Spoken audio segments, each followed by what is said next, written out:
Welcome to Breaking Ties, Is Divorce the Answer? This is your go-to source for practical advice and support when considering if a divorce is the right answer for you.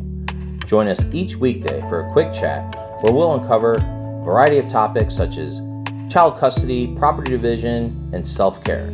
Together, we'll explore the emotional, financial, and legal aspects of divorce and help you find the best path forward for you and your family. Here is your host and Certified Divorce Financial Analyst professional, Mike Fulkerson.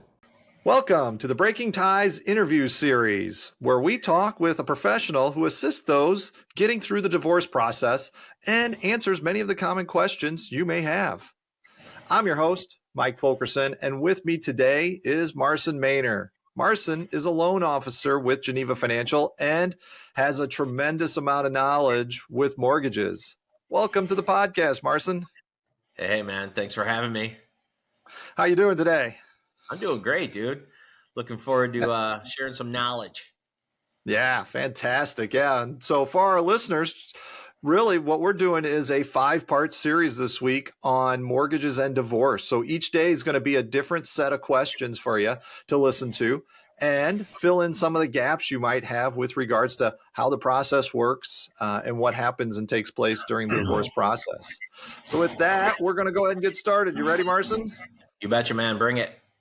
All right. Question number 1 today. What happens to the marital home in a divorce? So obviously, it's going to depend a lot about how the divorce decree is laid out and the negotiations between the spouses on what happens. But typically, there's two real things that will happen. Either you sell the property and get those proceeds back and then divvy those up if that's part of the divorce negotiation, or continue to own the property and determine, if both parties will still live in the house or if only one of the spouse will live in the house.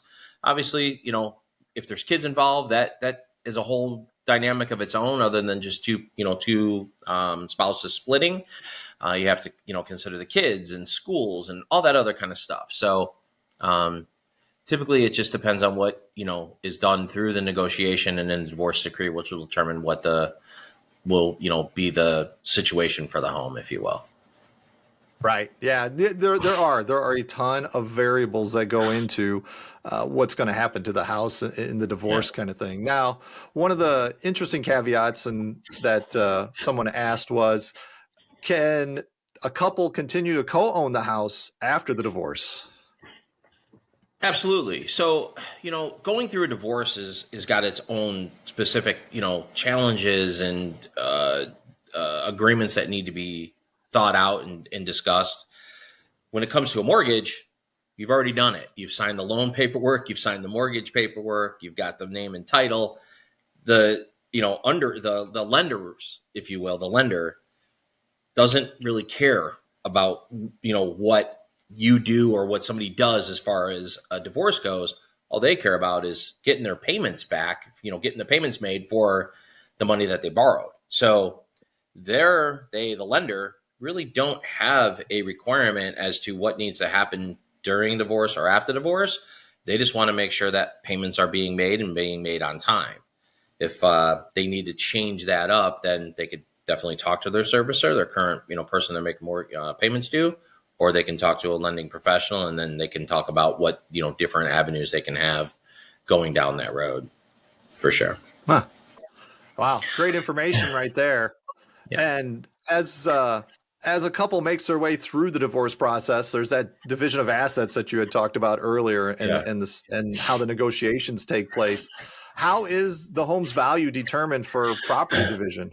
Typically, if you're going to divide the property, meaning you're going to sell the property and then whatever remaining proceeds are left over, split that up, then if you hire a real estate agent will do their due diligence and determine comparative market values on similar homes, to the home that's in question.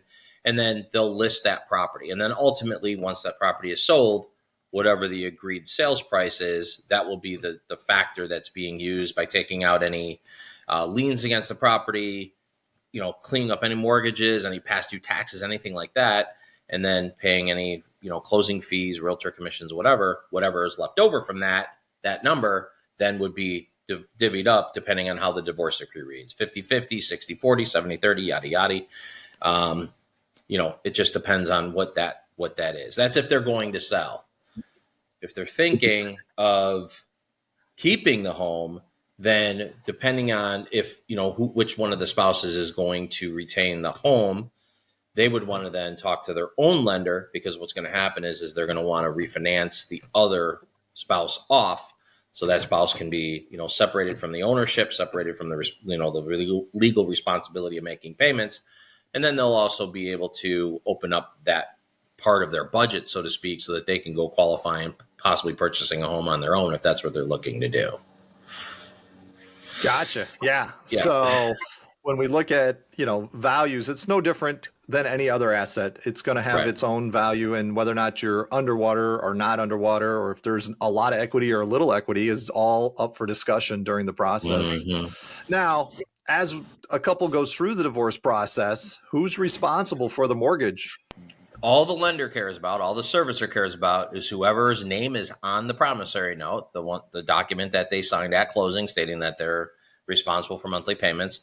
If it's both spouses, then the servicer doesn't care if money comes from either one or from a joint account.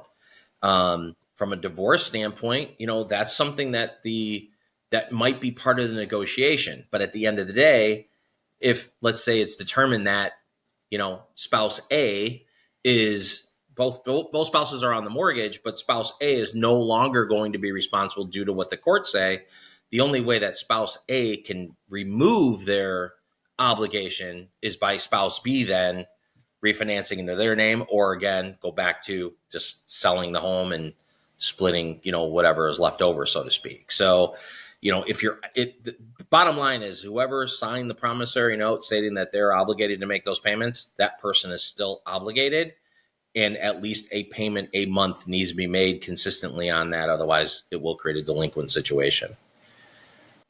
Right. Yeah. And we definitely don't want to do that. And that's a whole nother conversation on credit and qualifying and everything else that we're going to have later this week as we get through the questions for the interview series. And so this is going to wrap up day one here on the podcast. How you feel, Marson? Good stuff, man. I feel good. I hope this is helpful for, your listeners, and, there's not one size fits all or one right answer for anyone, man. A divorce is its own, set of challenges and things like that. And then when you start, figuring out other assets and how those are going to play out, it creates much challenge. So the best thing to do is always reach out to a professional in that particular field and get get information that way. Even check with a few just to, see what they say. That's all you can do. Right? Exactly. That's great advice. Yeah. So for our listeners, once again, this is going to be a week-long series of questions on mortgages and divorce, and we're going to have more discussion coming up.